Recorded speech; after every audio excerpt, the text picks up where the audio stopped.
John Swindells here, Fight Up TV, with Eddie Hearn, coming off a successful trip to Carson. How are you feeling now you're back here, Eddie? I'm doing good. It's been a very busy week. Don't really get much time to reflect, but obviously a wonderful turnout here in Sheffield today, and you know, some big nights ahead.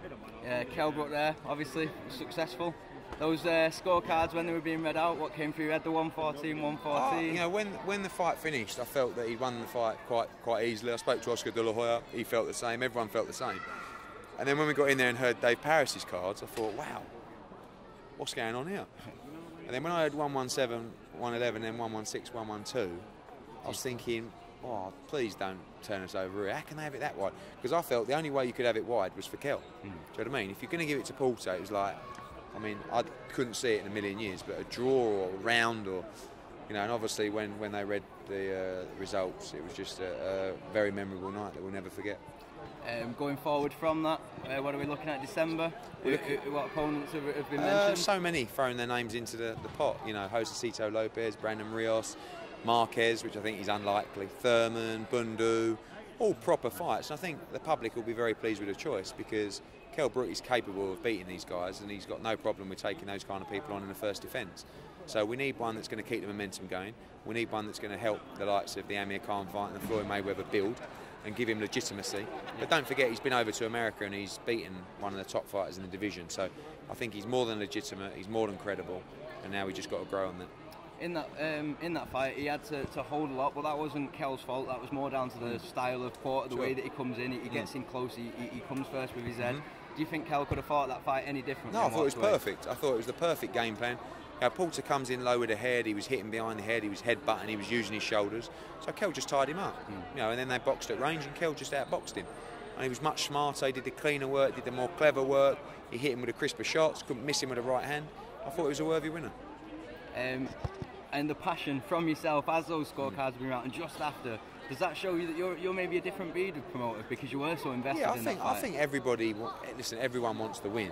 I'm probably closer to the fighter than most promoters.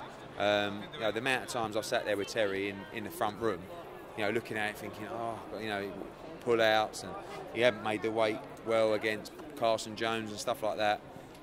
And it's like, this is the moment, but you've got to it's so easy to let that moment pass in 36 minutes.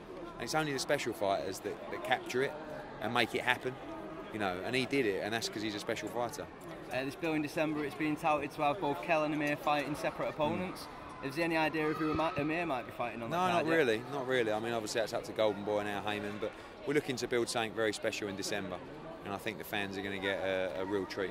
What other names maybe on that bill? Well, you know, obviously we've got to find a home for Bellew against Cleverly, and that was first touted for Liverpool, but you know, should it be at a neutral venue? I think maybe.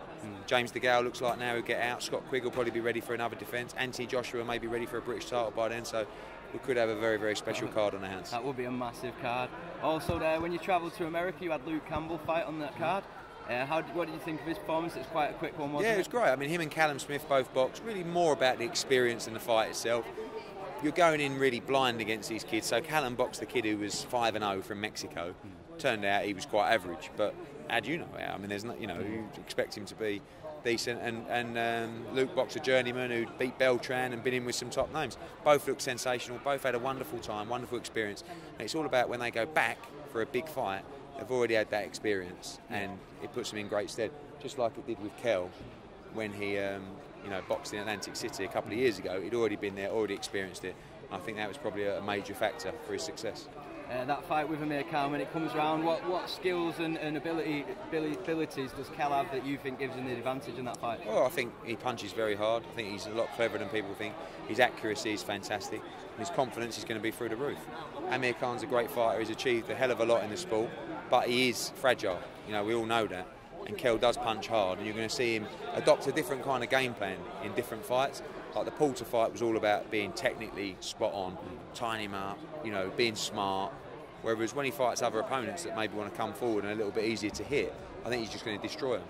And I think that Amir Khan is one of those people that he'd destroy. And you've also got Jamie McDonnell there, world title holder. You've actually got all 3 British world titles there. Four. Yeah. And then there's no other British titles. Don't rob me of one. Yeah. when's Jamie next expected out, and what can we see? Well, we agreed terms for Jamie to fight Kameda in a unification, but the WBO had already ruled the mandatory challenger on Kameda. Right. So that fight's next for Jamie, but we're going to have an interim bout. He may box on November 1st on the Kameda undercard, or he may box in Leeds on October 4th. We're just tying that up this weekend. Brilliant. And is there anything else you want to add to the American fans? Do you want to say anything to Marquez? No, just, you know, listen, we're Marquez wants to fight. These people got in touch with us. You know, I know you're talking about Marcus, but you know, I think there's so many big fights out there for Kell Brook, and we hope to be out in America again soon. That's fantastic. Thank you for your time. No worries. Cheers, mate. Swindells Fight TV. Okay.